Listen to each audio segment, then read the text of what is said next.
Hello and welcome to another video. Today I will be showing you how to bypass admin password on the Windows 7. So first, as you can see here, I unplugged my Windows 7 disk. I have these three partitions, but the one I'm interested in is the one without a name, just with its size. You go to Windows, System 32, you look for a file called Utilman.exe. So for now, you can rename it to Utilman.exe and then look for cmt.exe, rename it to Utilman, that's UTILMAN,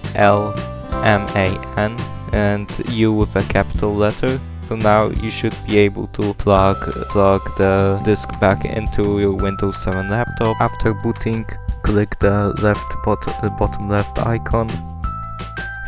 CMD should pop up just like this. Then type "who am I" just to check if the trick worked.